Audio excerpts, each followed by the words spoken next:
had Carly trained. Yeah, Carly. Yeah, she was a shame. She was smart. That right. That's right. Boarding people. It's funny, we do these presentations and they do demos at the end. Everybody's very excited. They want to know if there's clients, and that's going to be so Steve gets me excited. Well, thank you. That kind of I've got to appreciate That's a harsh way of putting it. Yeah, what they have on Yeah, I think That's why it's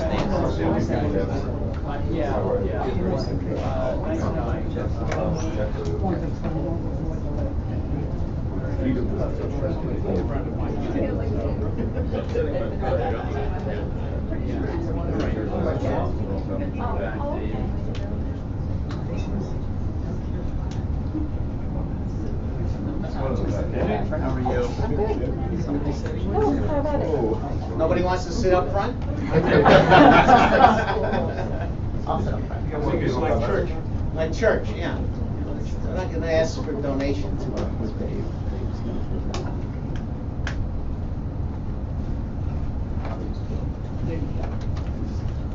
I'll try not to spit one. I'll spit one.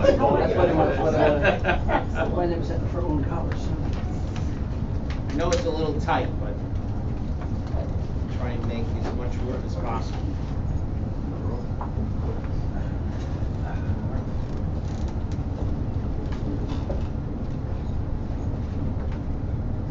Down in front, please. Tough crowd. Why do the tall guys always sit in front?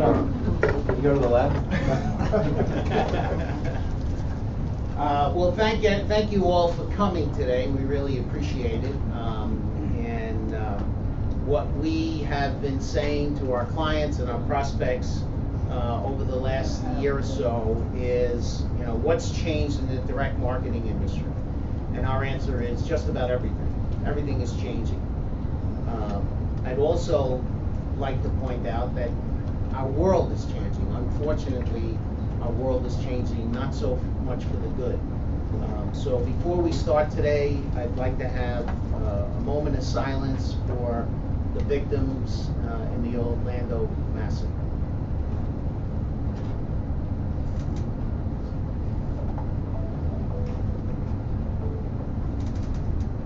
Thank you. That's it. Right here.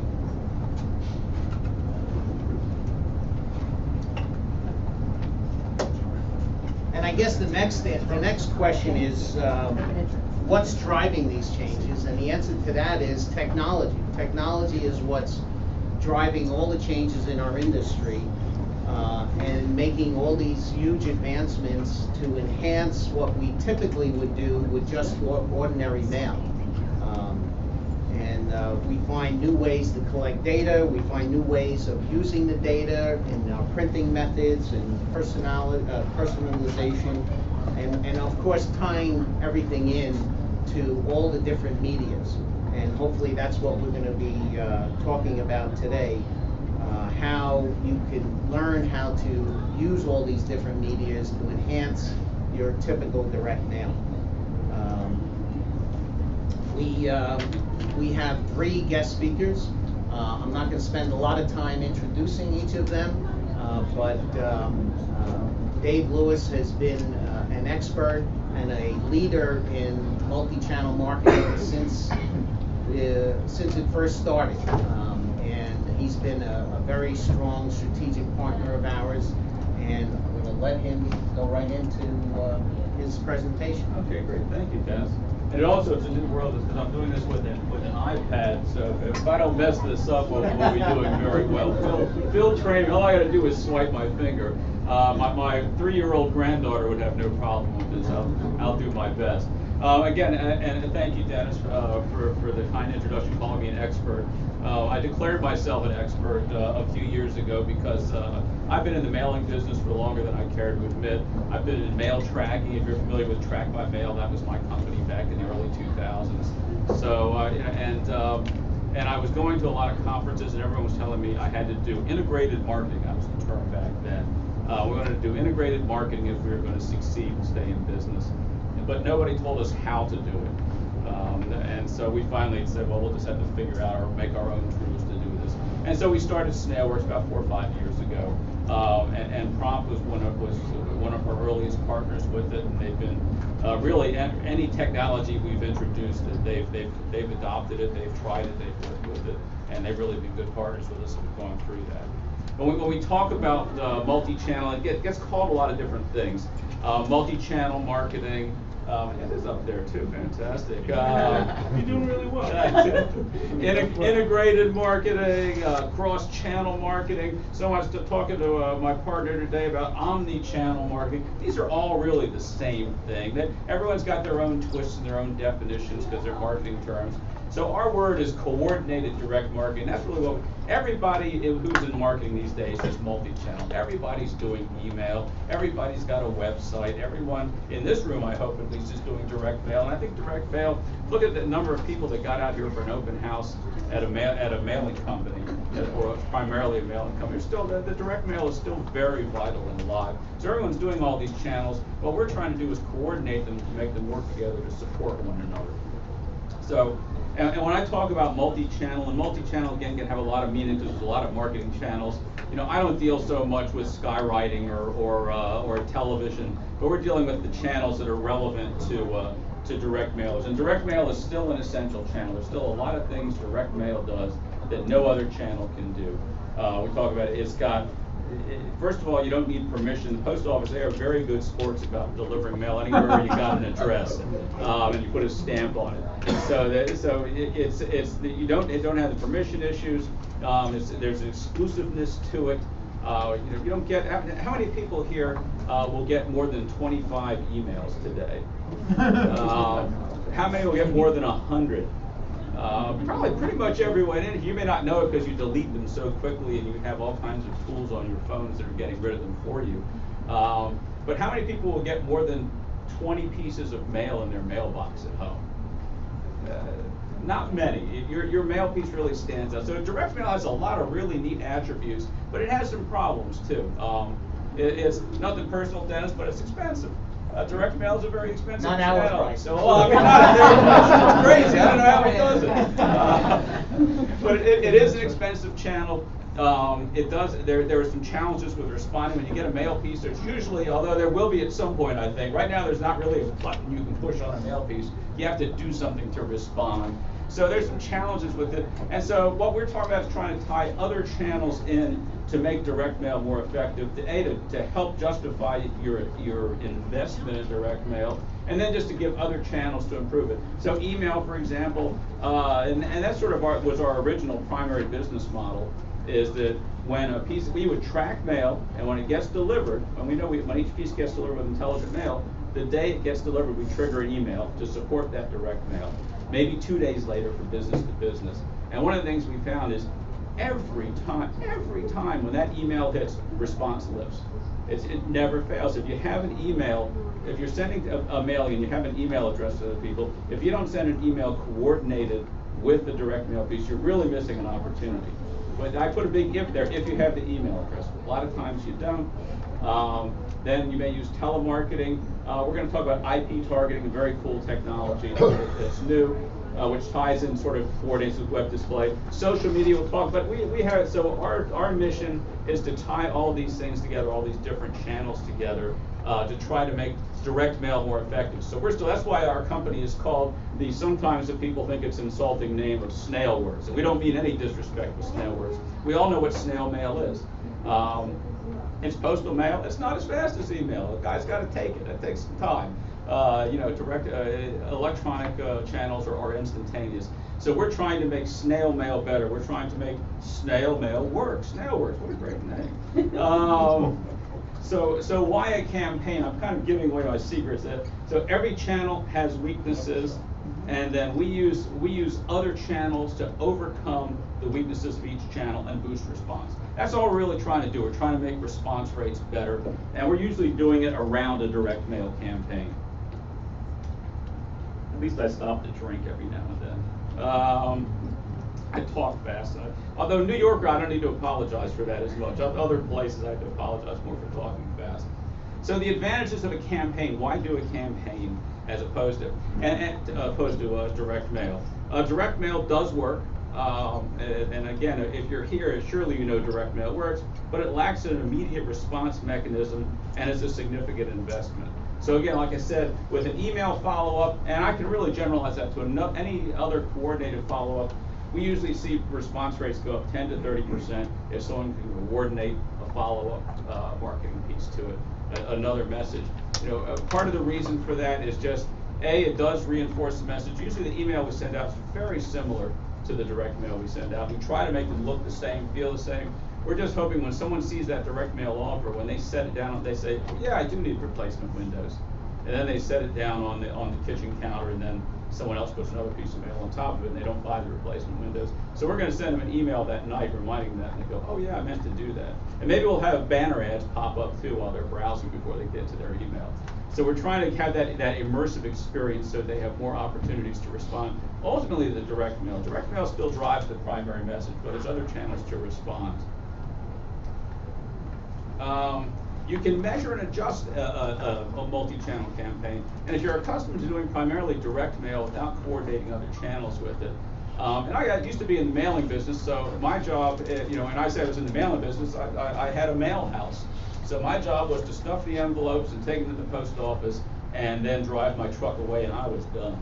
And then we wait to see if it worked or not. If it was a win, it wasn't. Frankly, as the mail house guy, I didn't care. I'd inserted it correctly and had a postal form to show, but my clients cared. But now with a multi-channel campaign, you don't just do one thing. The campaign unfolds. Is that the word I used? You can adjust offers as you go along. You can see how the campaign is doing. We have some of our, I was going to show you one of the campaigns for an association that we work with. And she said every day when she comes to work, she gets a cup of coffee and she sits down and looks at the dashboard for her marketing campaigns to see what they're doing, to see if she needs to adjust it, to see if she needs to, I'd send out an email. I need to send out another email. I need to get some more people to sign up for this. I need some people for it to come to my open house, whatever it may be. Again, a mailing is a single event, a campaign unfolds. So it's something you can keep developing. And again, you've made your investment in direct mail. Don't just stop there. Keep doing more channels, keep it going, keep it alive. There we go. The ROI of multi-channel. Some statistics. Again, our experience, we've been doing this for 4 years now. We've done hundreds of campaigns. We've generally seen it almost without fail. You can see on dashboards when the direct mail hits, you get response. When the email hits, you get another spike in response. Typically 10 to 20% lift. It varies with the offer, it varies with a lot of things, but that's our typical response rate. Let me see, an email time to coordinate with direct mail has been shown. This is hard to explain. This was a study that another organization did. And they said that if you send an email that timed with the direct mail, the response to the email itself would double if it got there at roughly the same time as the direct mail, as opposed to just saying, okay, we're going to send out our direct mail, then 2 weeks later we'll send out an email, which is how some people coordinate email with direct mail. Not bad, but you do better if you coordinate it tightly. Your response to the email is a lot better. Go the wrong way. And then, and 72% of consumers say they'd rather connect with brands through multi-channel. That's, they don't say, gee, I hope I get a multi-channel campaign today. I say that, but they don't. But what it means is they like different channels. They want to be able to choose what channel they focus on. The consumers really, they like to be able to see their offer in different ways and respond in different ways. So a couple of examples. This is a campaign that we did for the Human Rights Campaign. So they sent out a postcard, just to kind of give some examples of this. It was a postcard. They were trying they're actually going to some of their bigger supporters and trying to give their preferred method of contact and gather email addresses for them, for those that they didn't have it. So they send this. they did send, where they did have it, they sent a coordinated email that arrived the evening of the day the mail got there. And you can see it looks a lot, carries the same branding, and drove them to a landing page that had the survey on it. Their main objective was to get an email address in those cases where they didn't have it, but they also wanted to get preferred methods of contact. In some cases, I guess the downside for us is maybe it would reduce the amount of direct mail they did if people wanted email first, but they wanted to keep their donors happy. So a nice simple use of multi-channel. And then this is sort of the dashboard from that. So they mailed out 75,000, roughly 75,000 of pieces. They had 65,000 emails from that, so they had a pretty good percentage of it.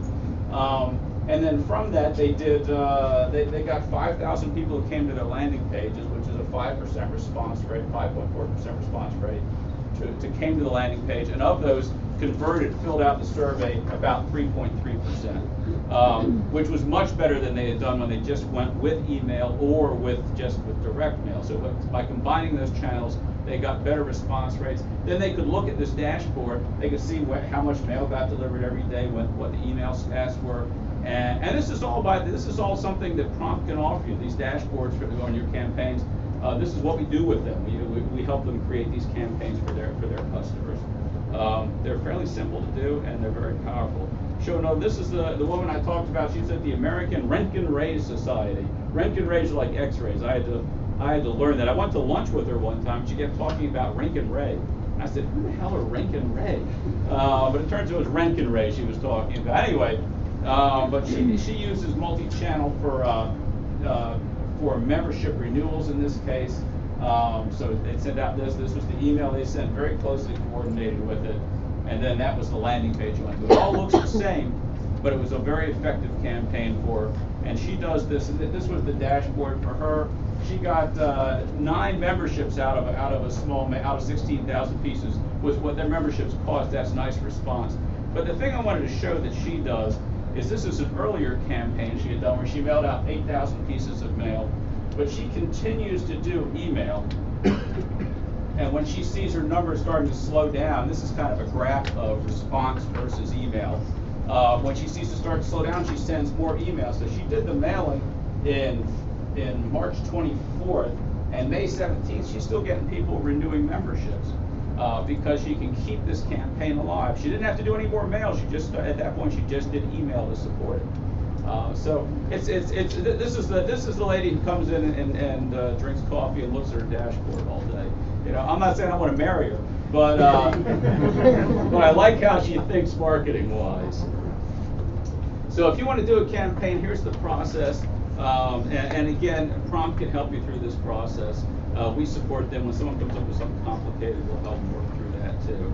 So you have to know that there's some rules and tools we call it as far as figure out your business rules of how you're going to coordinate these, and then we give the tools to tie that together. And so the things that we're looking at, the primary tools are we're doing mail tracking. So we know, again, with intelligent mail, we know when each piece of a mailing is being delivered. The accuracy of it's pretty impressive these days. It's that funny barcode that goes on there. And again, that the intelligent mail, a lot of capabilities it has.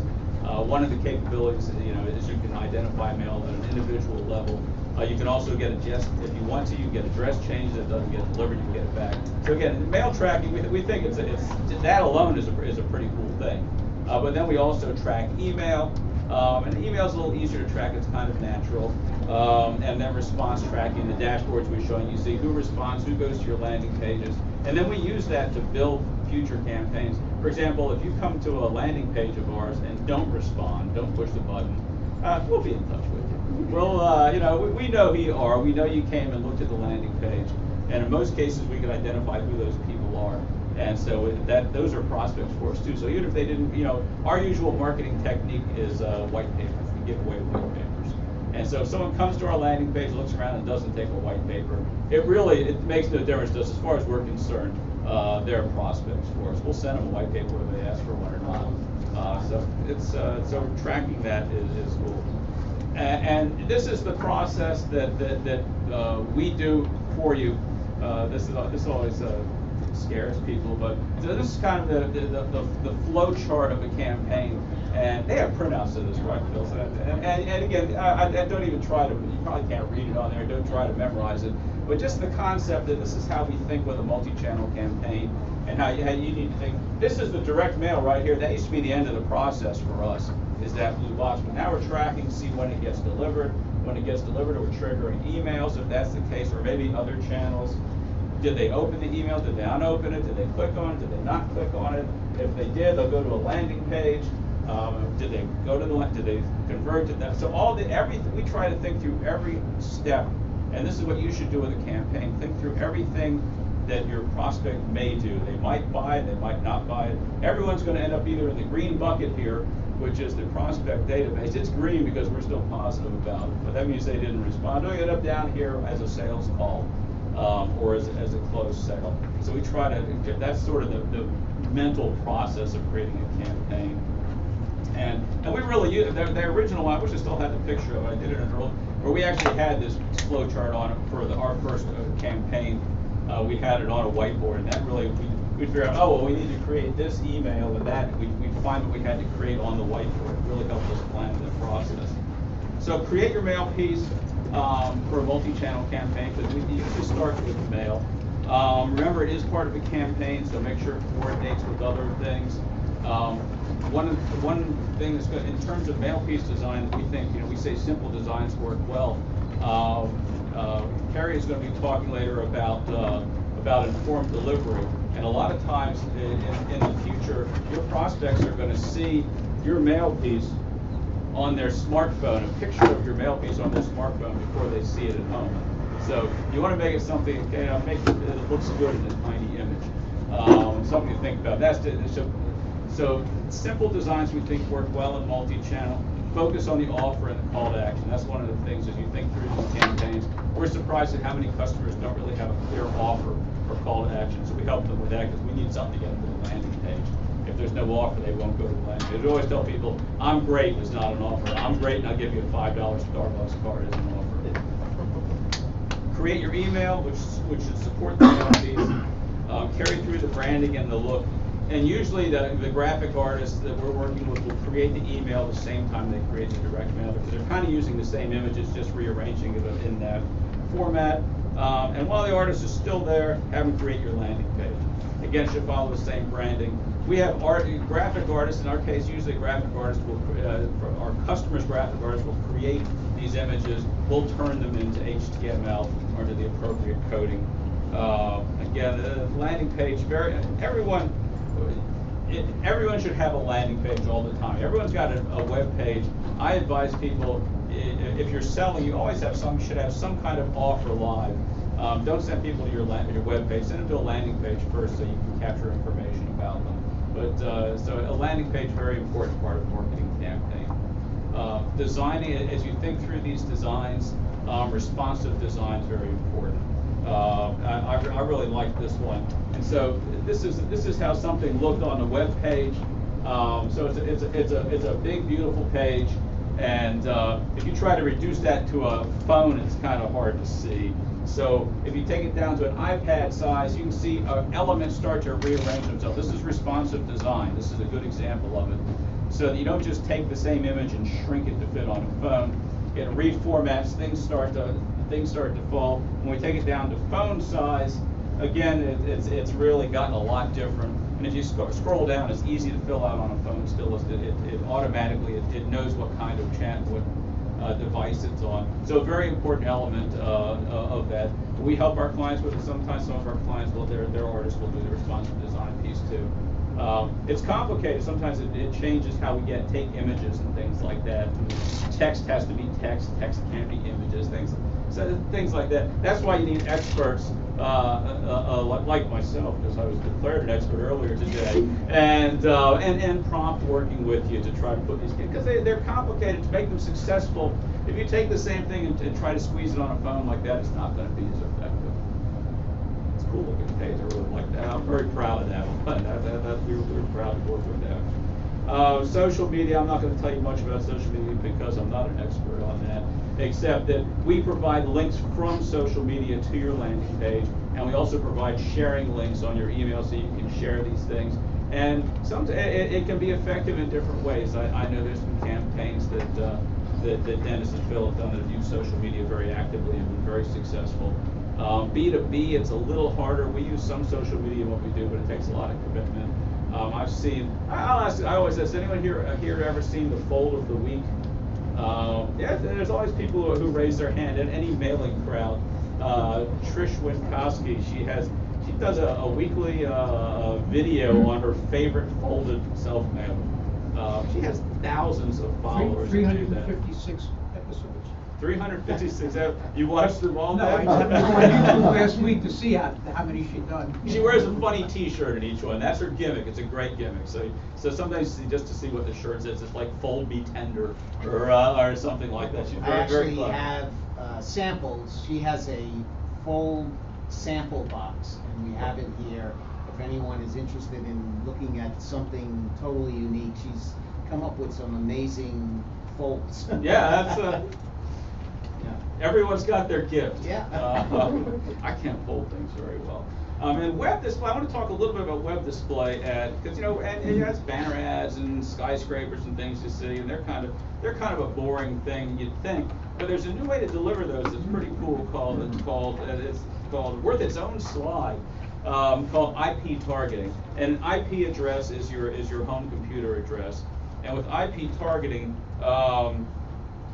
what we can do is we can take a mailing list and match it against IP addresses, home IP addresses, at about a 50% rate. So about half of the addresses on your mailing list, we can get an IP address. And to those IP addresses, we can start serving web ads so that when they're surfing web, looking at CNN or and other websites someone may go to, we're looking at moving into Facebook ads too in the next few months. Your ads start to appear, and that can be very powerful when you start targeting, because usually web ads, you have to kind of pick a website you want to put them on, but this one is targeted to the individual, which is very powerful. So before your mail piece gets there, usually we try to get it 2 to 5 days out. We start having web ads appear. The response rates that we've seen on it are just, again, the lift that they give to response is significant in really every vertical. Home improvement, they got 50% lifts on response rates when people have been seeing these ads online beforehand. And you don't need an email address. So you can kind of get around email blocking. It's a pretty cool channel. It's relatively new, but certainly something worth taking a look at.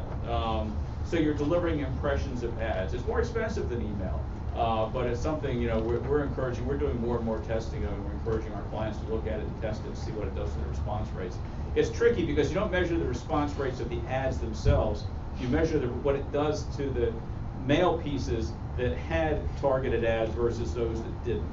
And that's where you see the comparison. Not many people click on the ads, but they make an impression. It's brand immersion, I think, is the term that I've heard, and it really does seem to work. Again, if you have a lousy offer, I can't help you. You got to be selling something good.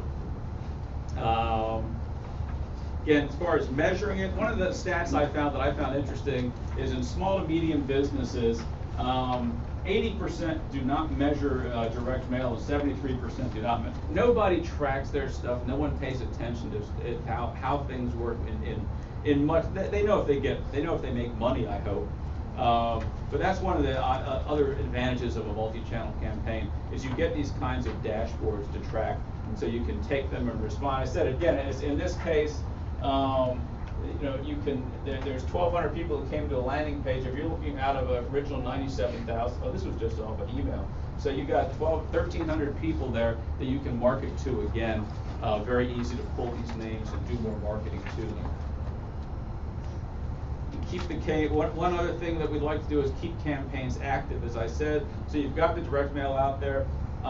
You can do remarketing. This is another thing. It's not secret, but when you go look at that pair of shoes online and you go, I'm not going to buy them now. So then you go surf around the web and those damn shoes follow you everywhere you go. That's remarketing. We have planted a cookie in your browser, and it's not delicious. It's a cookie that's designed to trick you into buying those shoes. So again, our objective there is to bring people back to your land. They come to your landing page, they look at it, they don't. For some reason, they don't act on it, so we're going to keep bringing them back, hopefully until they buy. So again, another thing that we can do to try to keep a campaign active. You can send more emails. As I said, a lot of people will do that because emails are very inexpensive, and particularly if you're having an event. If you're a couple days out and you don't have enough people, try email, especially webinars. We do, with webinars that we're not happy with how many people we have signed up, we'll send more out. And do more direct mail. We like that concept too. Again, you can identify who your best prospects are, who opened the email, who went to the landing page but didn't buy. Send them more direct mail. Is that okay, Dennis, if they do that? That works. Yeah, okay, Dennis is fine with that, so he's got time. Again, and I want to focus all this stuff, building these campaigns. You're doing most of these channels, maybe not IP target. You're doing a lot of these channels already, but you really want to try to coordinate, and that's where you get your effectiveness for this kind of marketing. Any questions? I just, a couple of comments. Dave kind of made light of the value of social sharing.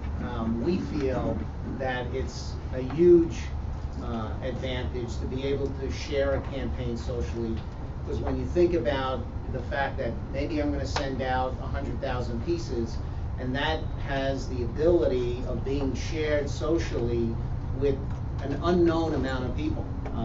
So we have found in a lot of the campaigns that we've done that the social sharing capability is a huge advantage to add to a campaign, and we strongly encourage using that trigger on all the multi-channel campaigns that we've done. And again, what Dave mentioned about adding IP targeting, all of these things enhances the experience. That's what we like to say. It enhances the experience. The direct mail piece is only part of an experience. When you add to that all these other triggers, all these other targets, multi-channels, it enhances that whole experiences, and then that's what's going to increase the response levels with your direct mail campaigns. Anybody have any questions? Yes. With regard to the IP targeting, you were talking about, how it works, and you were specifically referencing, your home computer address, etc.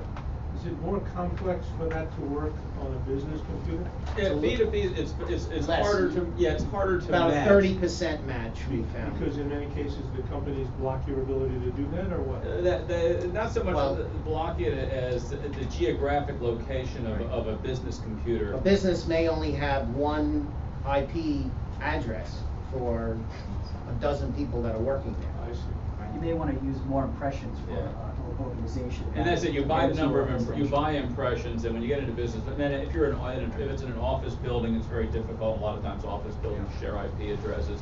If you're mailing to something where you have standalone locations, it may be more effective in that case. Direct to consumer would definitely be a lot better.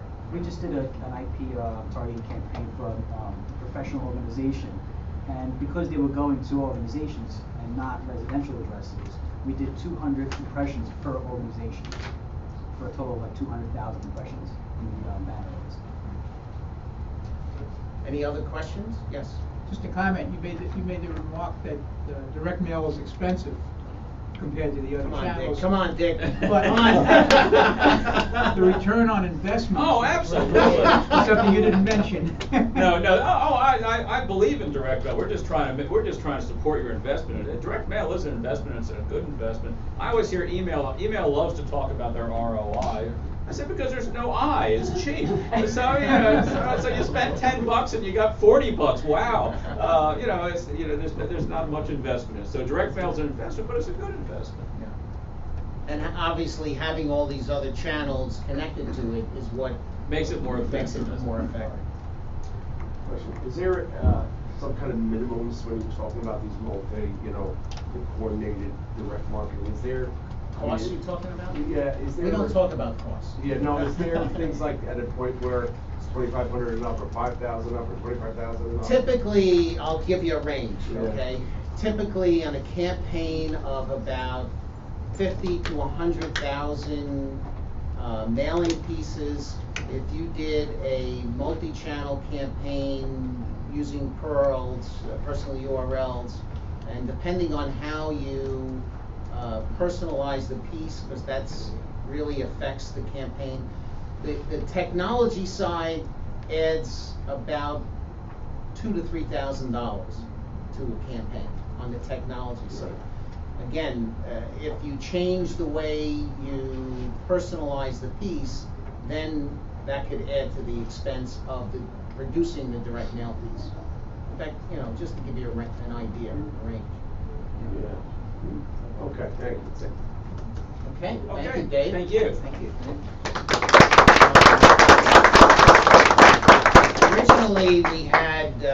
Originally we had planned on doing a presentation here on augmented reality. We decided to switch that up a little bit. Number one, because our presenter his wife just had a child, and he's not here.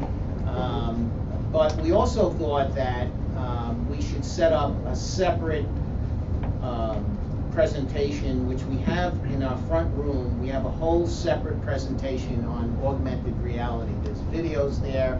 There's an opportunity for you to see actually how it works. We have a phone there on display that will trigger the augmented reality experiences. And obviously we'll all be available to help anyone that has any questions on that. But obviously you should all stop by that presentation that's in the front room. Our next presenter is Phil Catalano. Around here we like to think of him as our multi-channel integrated marketing, whatever you want to call it, expert. My wife has always told me for years now, you need to surround yourself with good young people. And that's what Phil is. He's been a very strong addition to our team, and has really taken this and run with it with our company. And he's been invaluable. So without further ado, Phil Catalano. Good morning, everybody. Good morning. Everybody having fun? Yes. Awesome. As Dennis said earlier, everything is changing in the direct marketing industry, and we see behaviors of end users using technology, and technology is changing everything. We work with a lot of nonprofits, we work with a lot of professional organizations, and we produce a lot of these membership cards. It's got my name, it's got my ID number, and that's pretty much all it can do. It's just tell me my name and my ID number. And recently, my wife, she just graduated college, and I'm noticing that there's a whole pool of young people now entering the professional world. These younger people embrace their phones, and they're going to be entering professional organizations. They're going to be engaging with their favorite charities, their nonprofits. And we feel that a standalone membership card, which by the way costs a lot of money to produce and to personalize, we came up with a solution that it's a win-win for both the user and the organization. We turn something that's a cost that could turn into an income stream for you if you produce membership cards.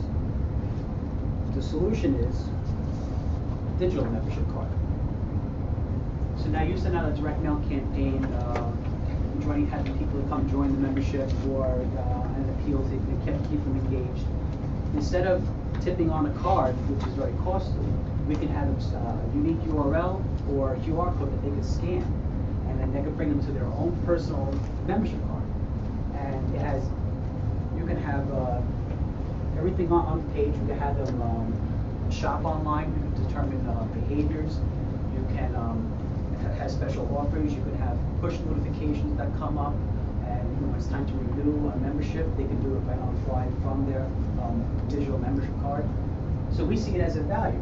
The value for the organization is that there's a lot of affiliates that belong to nonprofits and professional organizations. You can then charge advertising space for that affiliate to be onto that site, so that the end user can engage with the affiliates as well. So that's how it's a win-win. People more engaged, and you're opening up a new revenue stream for yourself. So it pretty much can pay for itself.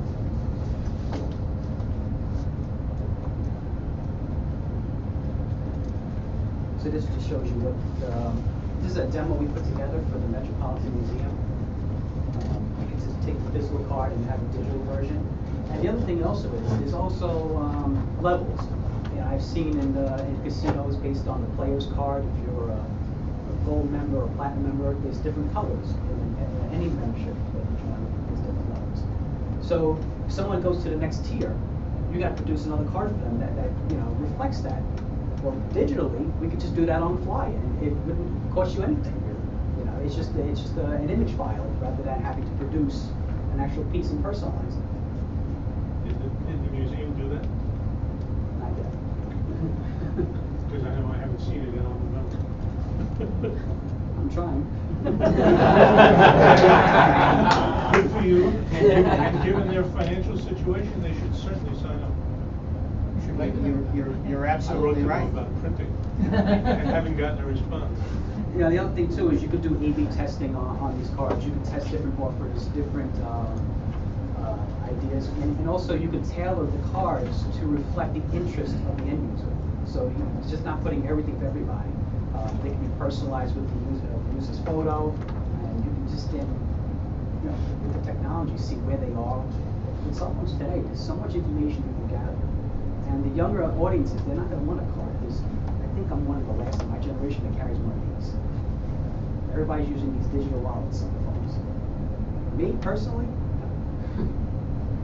those are the benefits that we showed you, and I explained that.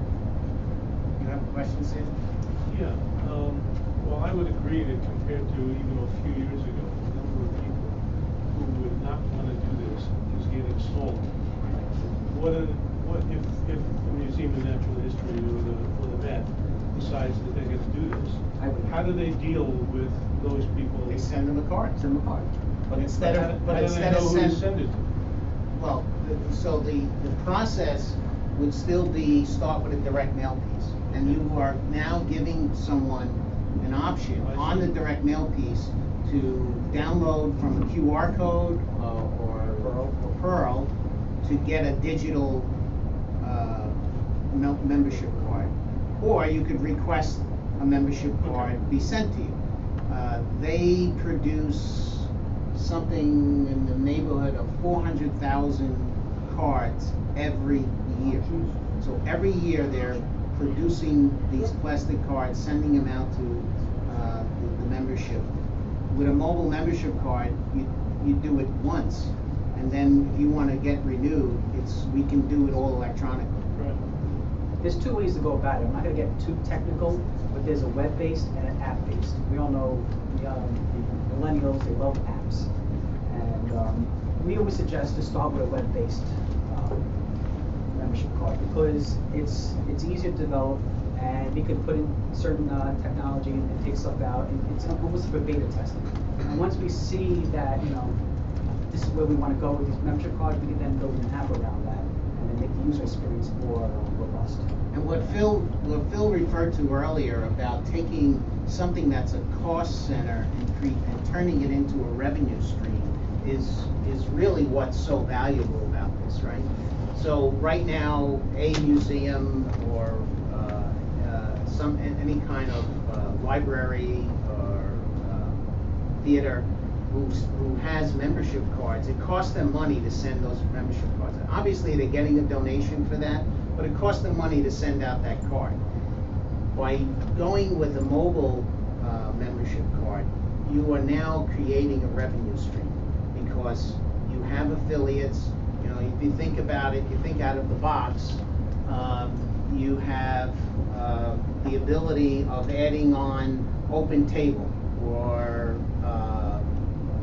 some other kind of. I'm trying to think. What's the car company?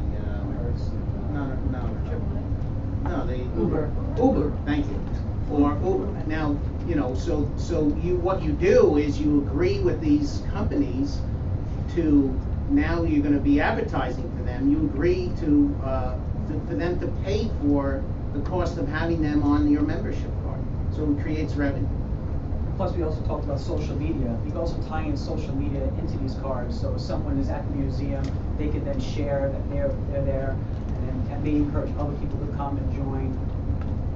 It's a more interactive technology from a simple card. Does that require opt-in or to allow affiliates in that situation? Oh, sure, you would have to have prior agreements with the affiliates. No, if it were the customers.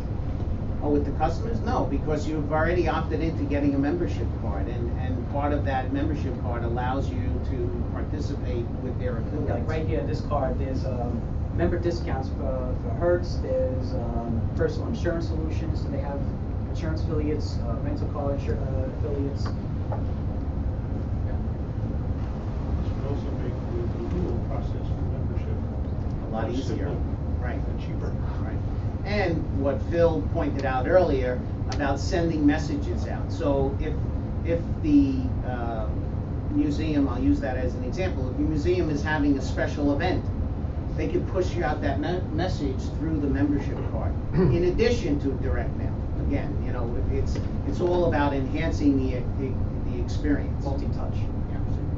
And if you want to try it for yourself, in your handout, so you want to scan that QR code, you can actually demo an actual digital membership card to see how it works. You can tie in a store, you can tie in news about what's going on, you can see videos. The possibilities are endless. Any other questions? Thank you, Phil.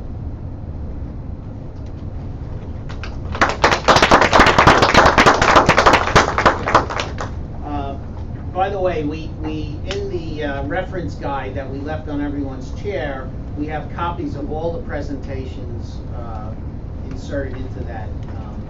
And obviously, if you want us to send it to you electronically, we can do that as well. Our next presenter is from the United States Post Office. And this is a brand new service that the Post Office is now offering. It's been beta tested in Northern Virginia, and it's now being tested here in the metropolitan area. This service has really nothing to do with Prompt, other than we think it's a value added to our customers. When I say that, it's not something we're selling, it's something we're offering to our customers because we think it's a very good value for enhancing the direct mail piece. And I'll let Perry, our presenter, thank you for coming all the way from Sioux Falls, South Dakota. She gets the award for coming to Kerry? Thank you, thanks Dennis. And Dennis has been a big supporter of the informed delivery service, and has brought in a couple of clients for us as well in relation to testing the service. So I wanted to thank you for having me as well. I do like to get out and about and travel. Haven't been out to the New York area for quite some time, so it's a pleasure to be here. So I'll tell you a little bit about the program. I've been with the Postal Service for about 30 years, worked in DC headquarters for about 12 of those, and then moved back home to South Dakota to be closer to friends and family. But I have the joy of doing exciting program and project management work from a distance. So this is probably the second really big program I've worked on for the Postal Service.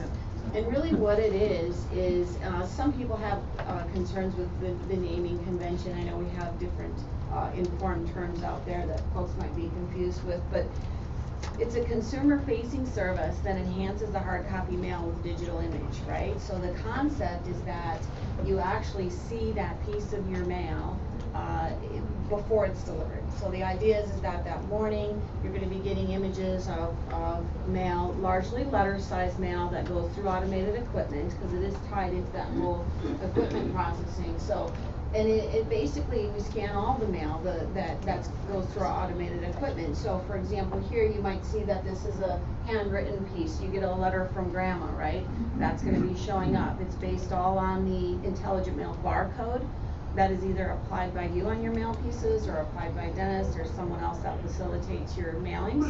And then also if the piece doesn't have an intelligent mail barcode on it, then the Postal Service, will certainly spray one on. So it's so key. Everyone knows that as much as we love direct mail, and mail in general, right? It's not just for direct mail and marketers, it's for folks that are sending out statements and government agencies and utilities. Anybody can take advantage of this, right?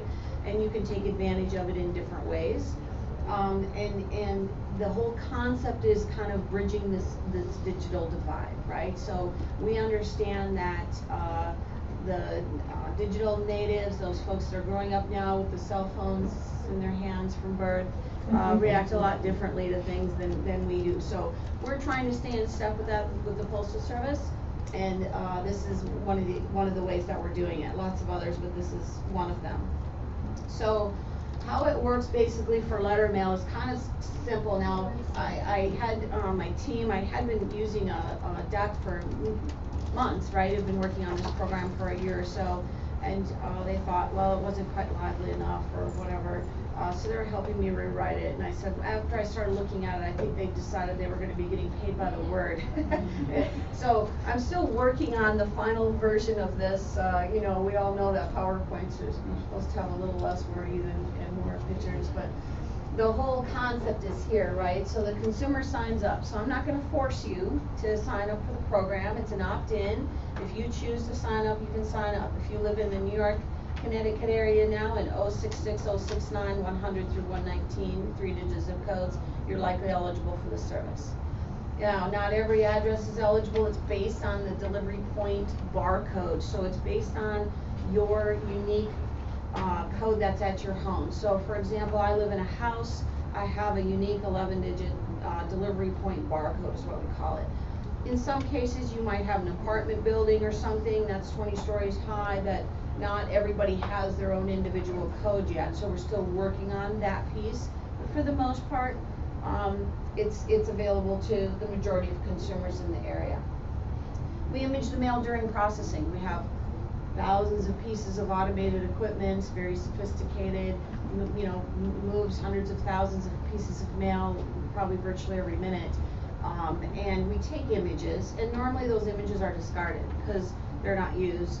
And in this case, what we're doing is we're capturing those images, we're keeping them, we're wrapping them up, we're matching it to your delivery point. We send you a daily digest, basically, and you receive your mail piece then later in the day, right? Whenever that happens to be for you on your delivery route.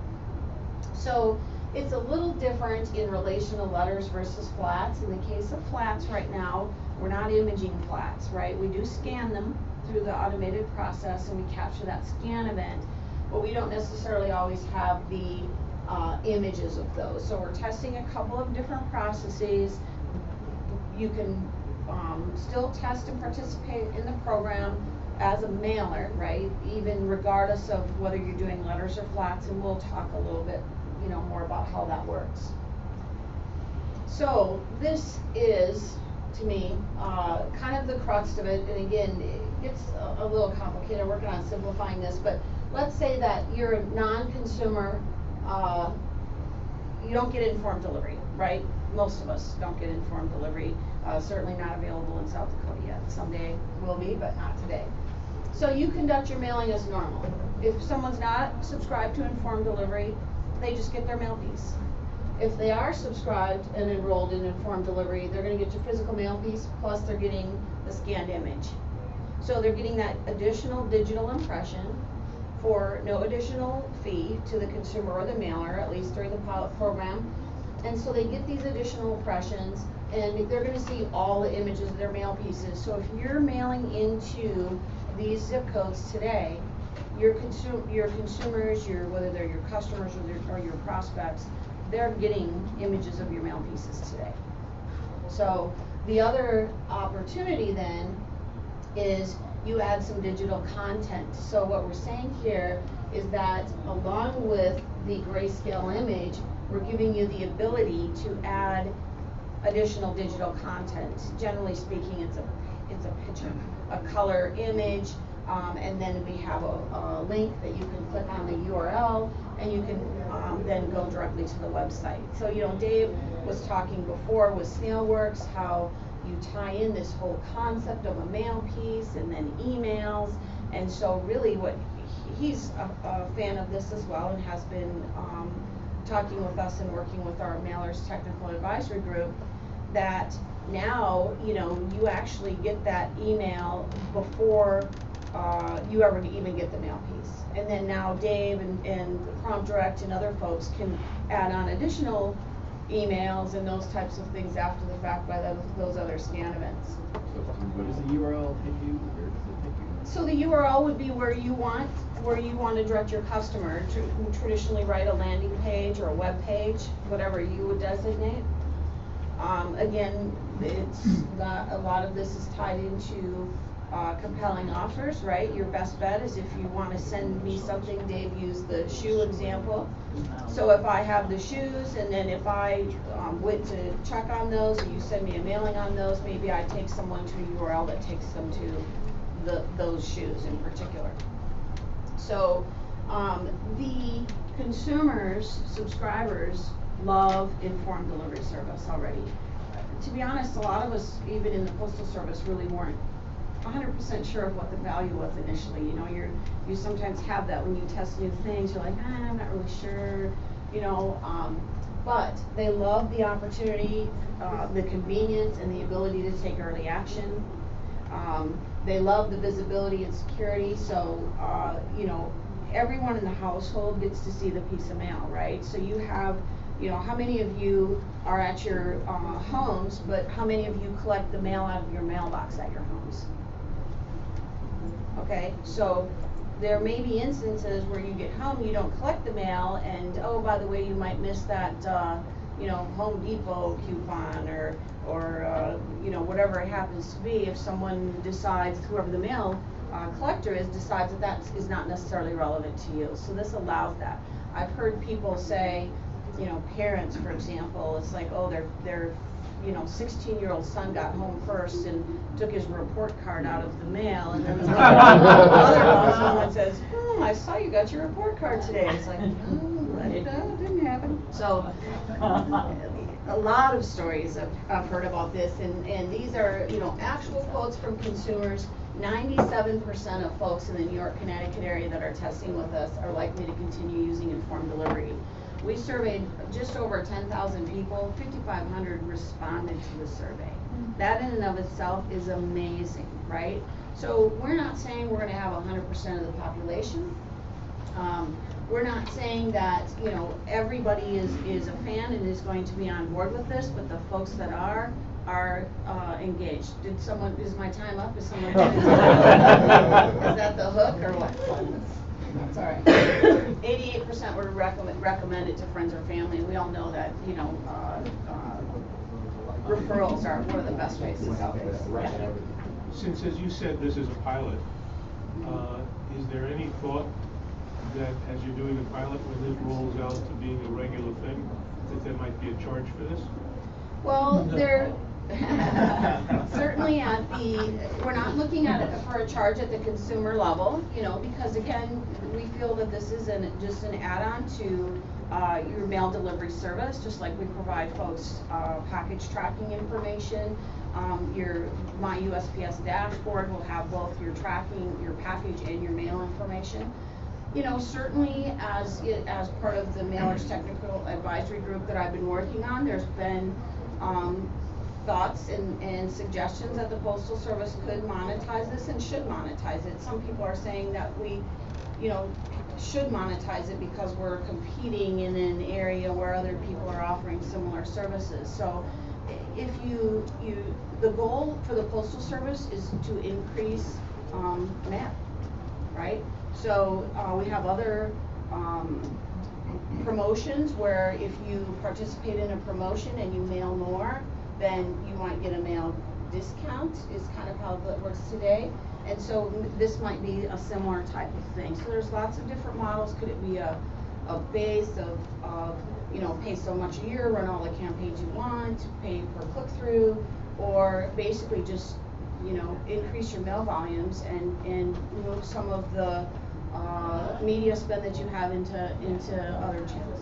So Carrie, would this qualify people for any of the promotion, the discount on postage? Well, there is one, the AB promotion that's going on right now. So, Vicki Stephen had announced that there's an AB test promotion, and the informed delivery would fall into that. So, this is additional information here about the opportunity, right? These coordinated user impressions, 92% of users check their alerts at least 4 times a week. 68% have told us they're excited about the inclusion of digital offers of mail pieces. You know, that's amazing. We all know that the mobile user base is growing. This slide here, the key thing here, 70% of our folks open their emails every single day, and most of them within 2 hours. So that's quite amazing, right? I mean, and part of that is because the Postal Service is a trusted government agency, right? And these people like to get this information, and they like to get it early. So that's one of the keys there. In relation to where we're going, so we started testing this a couple years ago in Northern Virginia. Went into the New York metro area last November, December, I want to say. This fall, so August, September, we'll be expanding into more of Virginia, and then we're also going into the DC and Maryland area. And then basically we're going to be launching it nationally. We're going to be going nationally with it, again, largely based on the consumer response of saying, and the Postal Service understanding that we need to have this digital tie-in. So the industry use cases, again, this is not necessarily, and everyone focuses on direct mail, and I appreciate that and the marketing aspect of it, but certainly government agencies, utilities, you know, I've been talking to a utility in the New York area. When you send out a statement that you could put in something about, oh, your recycling or sustainability efforts this month, or it's time to plant a tree, or, you know, whatever it happens to be, you can tie in and you're getting that additional impression, and you're getting it for no additional fee. And then here's example use cases, again, just kind of showing how it looks today. There's a informed delivery email that comes in, and there is also a dashboard. If people don't want to get the daily emails, they could go to a dashboard. They basically, if you run a campaign, you're going to have an image that would be replaced below your mail piece, or you could replace the grayscale image of your mail piece with another image. And then we have basically click on the website, and you might take somebody to a website, again, that is of your choosing necessarily. Same thing, this is a sample of a flat. So for example, we might have the image of the front side of the catalog that we're sending out, and we can still have this little ride-along image below if we choose to do that. Why wouldn't you, if you got the space? And then it would take them to a page of your choosing. So the process is really simple. If you get me the information I need, which is the mailer ID that's used on your piece, we talked about this with Dennis before, and he's been through the drill with me with one of his clients, and so he understands how the process works. Your desired images, the URL you want, your start and end dates of your mailing. I can literally start a campaign for you in a couple of days. It's very quick. So it's usually figuring out what's, you know, how many of you know what mailer ID is printed on your mail piece? Probably not so much, right? So that's part of the process. And then, you know, we talked to you a little before, and we then like to talk to you a little bit afterwards if possible, and just gather some insights, what you think we could do to improve the service, either from the consumer side or from the mailing side. So I have contact information here. My manager, Bob, was hopefully going to come up today, but he didn't. This is me, and certainly though, I would, you know, Dennis has all my information. We must email each other probably once a week or so, I would guess. And you can certainly contact him, and we can facilitate a conversation and yeah, questions? So when you go national, are you doing some sort of campaign to get people to sign up? Yes. The thing is how many people are signed up that are in our database? Yeah, so right now we only have about 80,000 or so people that are signed up in the New York, Connecticut area, which is you know, a little more than 1% of the household population here, right? So it's not a lot, and it is truly for lack of trying. We had some issues initially with stabilizing when the emails went out, and we feel confident now that we have a scalable system. And so we are, retail signage is going out in your offices this week. You'll see take ones in your retail lobbies. We have direct mail planned, including share mail referral plans. We have email campaigns that are ongoing. And so, yeah, it'll be a big splash. You know, some people think that, you know, you could get as many as 20% of the population potentially signed up for this. You know, I don't know, I guess. But you look at how many people sign up for package tracking, and not everyone gets packages every day, but pretty much everyone gets mail every day. So. Look, what I've been telling our clients is, you have nothing to lose by doing this. I mean, literally, it's not costing you anything. Whatever percentage of hits that we get is a plus. So there's really no downside to this, Right. and there's not a lot of work involved. We've, you know, gone through the process with some of our clients. It's quite easy. There's nothing more we have to do as a letter shop to make this enhanced experience happen. So to me, it's a no-brainer. You know, everyone in the metropolitan area who mails within the metropolitan area should be doing this, and it's only going to grow. I don't see this service going away. I think it's a very valuable service for the post office. Will they charge for it? Yeah, probably. More than likely they will, and they should, because it does compete with some of the other things that we do. But I feel better about them charging for it, because they're going to just make sure it works better, and it grows. From the consumer side, if you're in one of those zip codes, how do you sign up for it? Go to USPS.com. Yeah, there's if you go to www.informeddelivery.com specifically, try that, and there'll be a little thing on there where you can enter your zip code and see if it's eligible, and then it'll take you, and then you've got to register at USPS.com. You have to pass an online identity verification process. It's a consumer base, right? So you pass that process, because we're not going to give images of your mail to just anybody, right? Sure. So. And you should do it, just to see who else is doing it. If you're in a physical structure where there are multiple delivery points, though, then you can do this. Well, you probably can. The system will tell you if you can or can't, and there are some buildings that aren't fully coded down to the individual apartment, for example. And I've heard that in New York, in some cases, that people have requested that specifically. Now, right? I'm from South Dakota. You know, we don't have any buildings that are over like 10 stories high. There's one zip code for the state, right? Yeah, pretty much, right, no, but for the most part, and if your building isn't coded down, if you can't, then we take that information, and then we work with our local delivery units to make sure that it does get coded, right? It's a simple process, you know, it's just that it hasn't been done everywhere, but this will drive it. Thank you very much. Thanks, Dennis. So it's time for our break.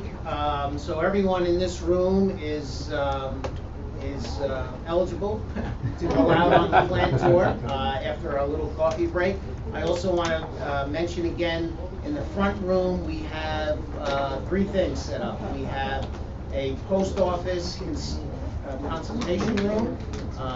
We'll have some representatives from the post office sitting in there if you want to talk to them about any of the subject matter or any other issues that you may be having. And we have our 3D printer demonstration going on in there right now with our representative from Tonica Minolta and the augmented reality display. Thank you all for coming.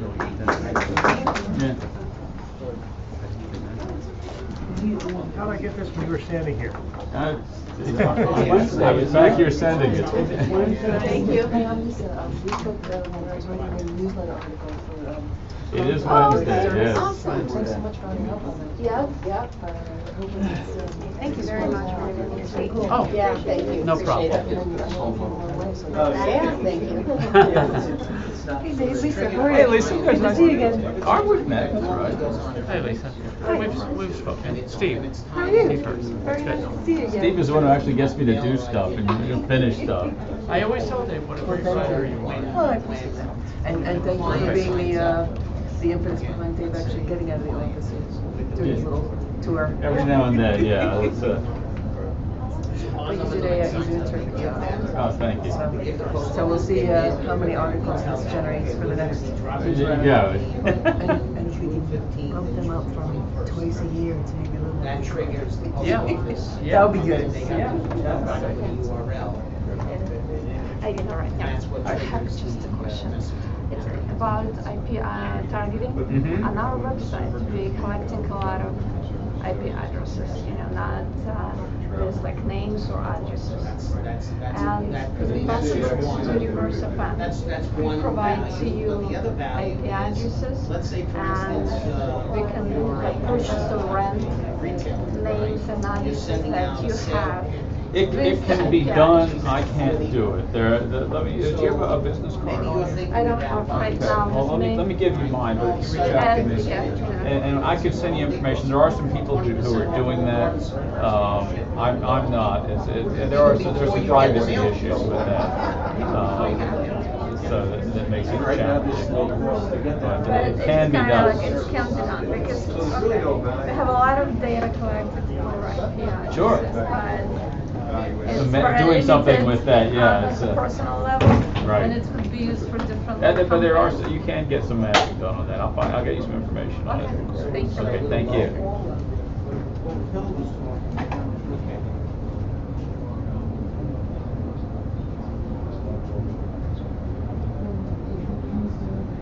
Good job. Thank you. Nice crowd, they packed the place. We got another whole. I know, Just as many people.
engineering.